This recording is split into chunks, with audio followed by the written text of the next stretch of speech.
Good morning class, Sai Ram. So today we are going to study about Kirchhoff law of electricity. Then second topic we have to study is Wheatstone bridge. After that we will learn meter bridge and then potentiometer. In potentiometer, remember, we have to just understand its qualitative idea, because as per new syllabus it is mentioned that we have to study only theory part, or you can say we have to understand only its principle, and numerical portion will not be asked in your board exam. So we will start first topic now, that is Kirchhoff's law. In this slide you can understand that Kirchhoff has two laws. The first law is current law, or it is called junction rule. So according to this law, the algebraic sum of electric current at a junction in any electrical network is always zero. This is the statement as per first law. So according to this law, suppose this O point is your junction and current I1 and I4 are incoming current. It is mentioned over here, you can check that this arrow is towards the junction. So I1 and I4 are entering current and I2 is exiting current, as you can see here, and this arrow represents that I3 and I5 both are exiting current, or you can say outgoing current. So all incoming current are considered positive, like I1 and I4, this one will be considered positive. So we can say that positive I1 and positive I4 and negative of I2, I3 and I5, all this is equal to 0. And here we have sign convention. We have to remember this thing also, that incoming current toward the junction are taken positive and outgoing currents away from junction are taken as negative. Note that the charges cannot accumulate at a junction. The number of charges that arrive at a junction in a given time must leave in the same time in accordance with the conservation of charge. So this question is often asked that first law is based on which principle? Then you have to remember that this law is based on conservation of charge. Okay. Then we have Kirchhoff's second law.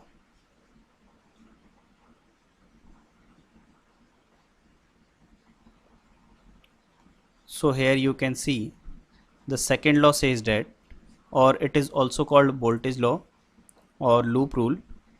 It says that the algebraic sum of all the potential drops and EMFs along the closed path in an electrical network is always 0. Summation of voltage is 0 in a closed loop. So try to understand this law. First of all, here we have loop ABCD, as you can see, or you can call it ABCD is your circuit, in which one cell E2 is connected and another cell E1 is connected, and resistor R1, R2 and R3 are connected in such a manner as shown in figure. Then we know that from the positive terminal of the battery, one current, say I1, comes out, and from the lower cell one current I2 will come out, and this I2 will flow in the circuit like this, and I1 and I2 both will enter from this way to resistor R2, and at this point I1 and I2 will separate. So this is the rule of distribution of current, that the amount of current that is coming out of any particular cell must return to its negative electrode. Like I1 current is coming out from E1, so the same I1 current must reach to the same cell. Similarly, from cell E2, I2 current is coming out, and you will see that the same current I2 will reach to its negative electrode. Now we have to decide two loop. Say one is upper one, this one, and one is lower one. In a complete loop, summation of voltage should be 0. So how we will move on? First of all, suppose if we are moving from minus to plus, or you can say if we are moving from plus to minus in this way, or you can take reverse direction also, it is up to you. Then from higher potential to lower potential, you have to write minus E1. Then you are moving opposite to the direction of current, so you have to take plus I1 R1. After that, here you will see that in resistor R2, your current I1 and I2 are flowing. So you will write plus I1 plus I2 R2, because this is potential drop across resistor, and all this equal to 0 as mentioned here also. So this is our equation number 1. Now if we talk about loop ACDA, you can check A, C, D and then A. In the same loop, the summation of voltage should be 0. So you can say that in this loop, if you are moving in this direction like clockwise, then here you will write minus times, because you are moving in direction of current, minus times I1 plus I2, total amount of current in this resistor, multiply by resistance R2, then minus times I2 R3, potential drop across R3, then plus E2, that is potential of this cell, and equal to 0, because this is again a closed loop. Now you will get another equation, say this is 2 and this one first equation. From two equation you can get both variable, and variable are I1 and I2. Okay, sign convention is given, you can read this one also, that EMF is taken negative if we traverse from positive to negative terminal of the cell through the electrolyte, and EMF is taken positive if we traverse from negative to positive terminal, as we have taken here also. If you are moving from positive to negative, then you have to take negative sign. Next sign convention is given, that potential fall is taken as negative and potential rise is taken as positive.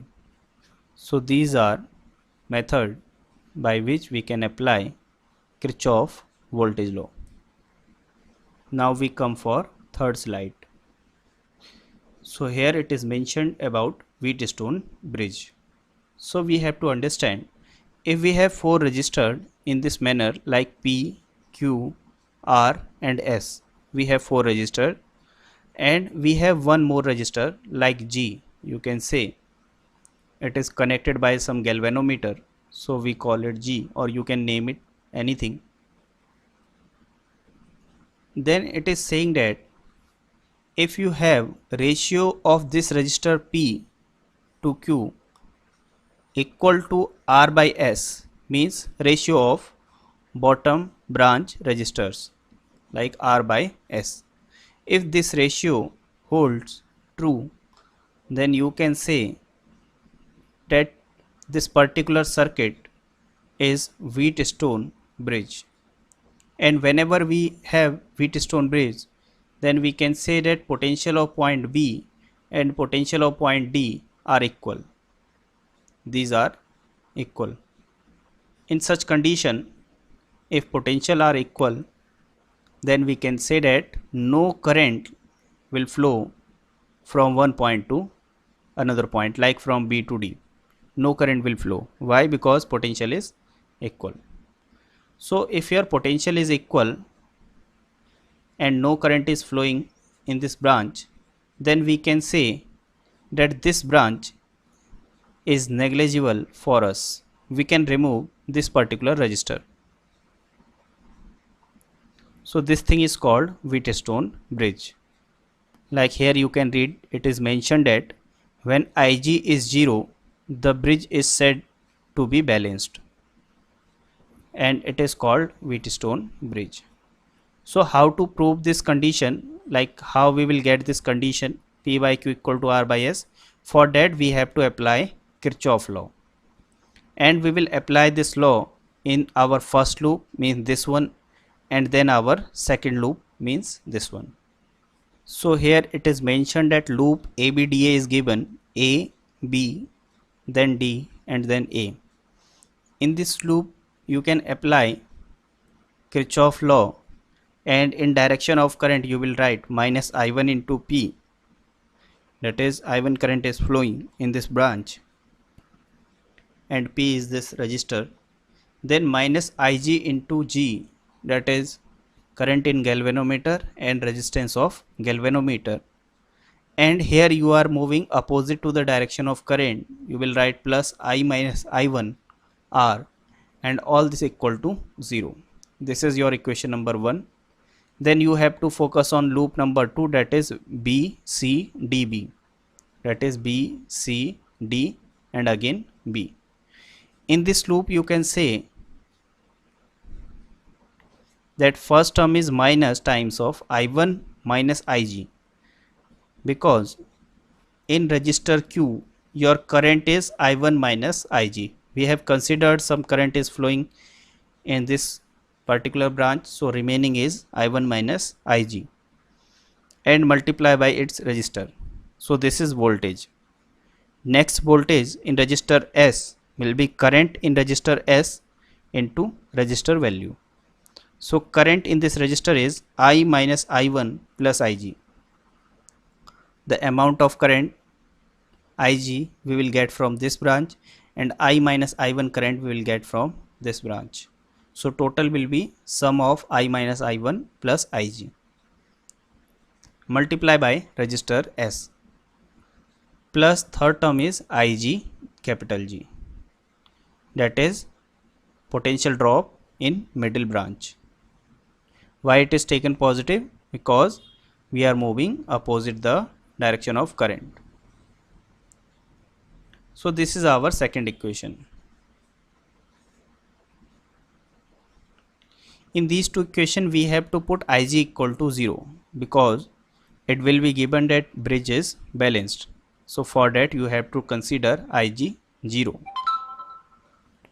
And if you will solve equation 1 and 2 by manipulating the above equations, we get this result. Okay, this Ig will be 0, and I1 and I2, two equation we have, and by solving we will get this equation. So this is our relation for Wheatstone bridge. Next we have meter bridge. So meter bridge is actually a device which is based on principle of Wheatstone bridge. In this device basically we have one wire that is made up of constant or magnet from A to B. This wire is given, and here we have one resistor R. It is basically a known resistor,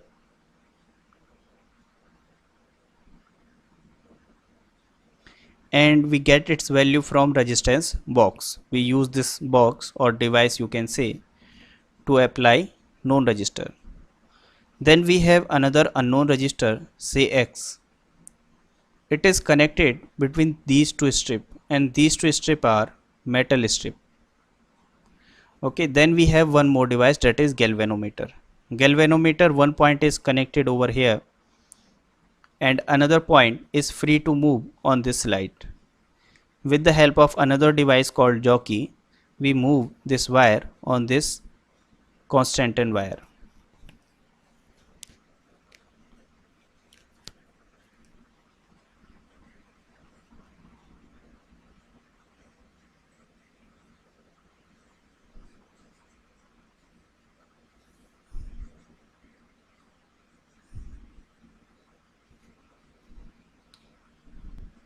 Then one primary battery is connected over here, its EMF is capital E, and one key is connected over here. it plays a role of switch, you can say. Okay, so whenever you will move this wire G, or you can say galvanometer point, over this AB wire at a particular distance, say J, and this J is balancing point. At this particular point, you can say your length is L, length of this wire is L. Okay, and at this point you will get zero deflection in this galvanometer, means no current is flowing in this galvanometer. That means this point and this J point, say this point is B, or you can name it C, this point C and this point J, both will have equal potential. That's why no current is flowing.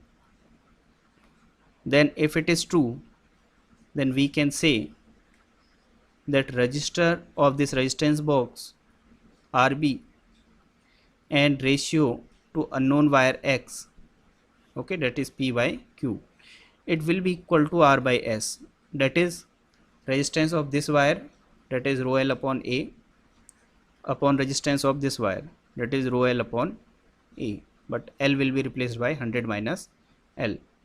So this will be cancelled out and your answer will be known resistance upon X equal to L upon 100 minus L. As you can see here also, from this relation we can get value of unknown resistance X. After that we have our new device that is called potentiometer. Basically it is used for many purposes. It measures exact voltage, or you can say accurate voltage. Along with it, it is used to calculate internal resistance of any given cell, that is small r. But remember, this is just only qualitative idea as mentioned in syllabus. This means we have to focus on its basic idea, or you can say theory part. Numerical will not be asked. Numerical or derivation, you can say, will not be asked in your exam. So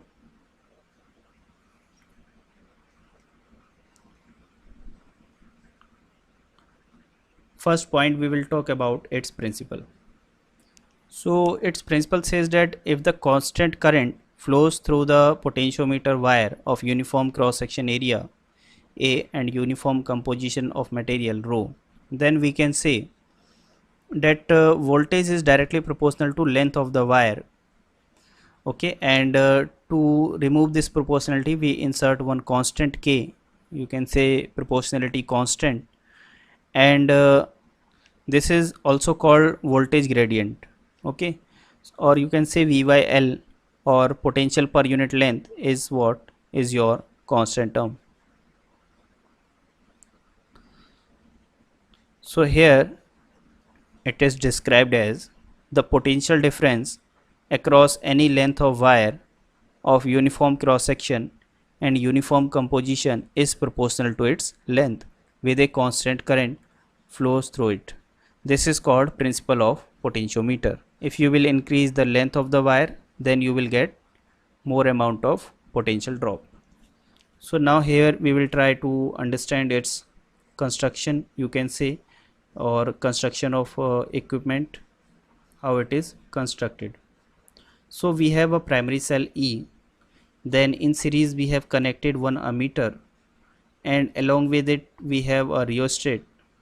Then from here we have this wire, and say this point we have named A, and here we have named this point B. Also we connect a key to open or close the particular given circuit. Then between these 2 points A and B, one wire is connected in this way. Here to here 1 meter wire is given, or 100 centimeter you can say. Then this is your metal strip. It is just given to make turn into the wire. We provided in such a way that it connected to the second metal strip. Then with the other end of the metal strip we have another wire, and in this way this wire is up to 7 to 8 meter, and from here to here it is then connected B. We require a long wire And why this wire is so long? Because we have to measure readings of potential drop, you can say, or amount of current, but for that we need more accuracy. That's why we connect a long wire.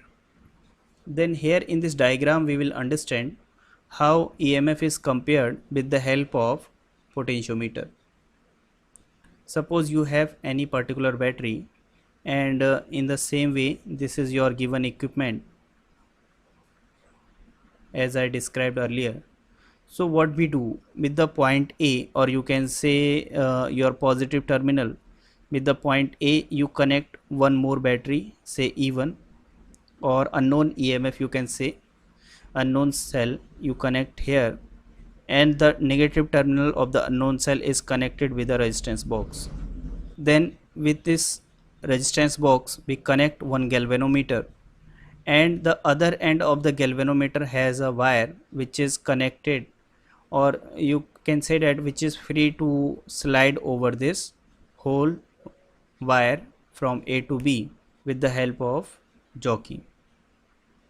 So these are two readings shown in figure. First reading is J2 and second reading is J1. Means we have to identify that point at which deflection in galvanometer is 0. Then you will write that potential or EMF of unknown cell E1 is potential drop across the length of the wire AJ1 from A to J1 reading. This is first reading. From here to here you have some length of wire, so EMF of cell is proportional to this potential drop, and that will be equal to L1, that is length of wire from A to J1, and with the help of this length you can write this value as resistance of the wire rho L1 upon A and multiply by amount of current. Similarly, for second cell you connect the second cell E2 and you disconnect the first one with the help of a two-way key. Then for the second one your voltage is VAJ2. Suppose your balance point is J2. Then you will write this E2 equal to current into resistance, and resistance is rho L upon A, but L will be replaced by L2. So if we compare E1 to E2 we will get this ratio that E1 upon E2 is L1 upon L2. So some important points are also mentioned here. The balance point will not be obtained on the potentiometer wire if the fall of the potential along the potentiometer wire is less than the EMF of the cell. So we have to ensure that this EMF should be greater than total voltage drop on the whole wire, because if it is lesser then you will require a wire which has more length. Then second point is the working of the potentiometer is based on the null deflection method. So the resistance of the wire becomes infinite. Thus the potentiometer can be regarded as an ideal voltmeter. Means at the point of null deflection, or your you can say your deflection in the galvanometer is 0, then no amount of current is flowing through this path or through this galvanometer. Then you can say your potentiometer is actually measuring the exact voltage of the given cell, because cell is not consumable at this situation. That's why we prefer potentiometer rather than voltmeter if we want to measure accurate value of EMF. More than this, potentiometer is also used to measure internal resistance of a given cell. Okay, just remember its use, that potentiometer is used to measure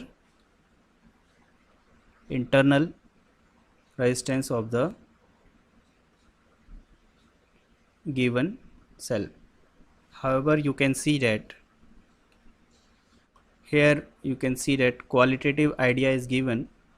You have to understand the measurement of internal resistance of a cell in terms of qualitative idea, means you have to read its theory part only. Derivation is not in your syllabus. So after this I will give you worksheet for solving problem based on this concept. Try to practice to solve these questions given in worksheet, and theoretical parts for current electricity over here, because many topics have been removed from your syllabus for this academic session only. So you have to prepare according to the new given syllabus. So this is all for today. Okay, thank you.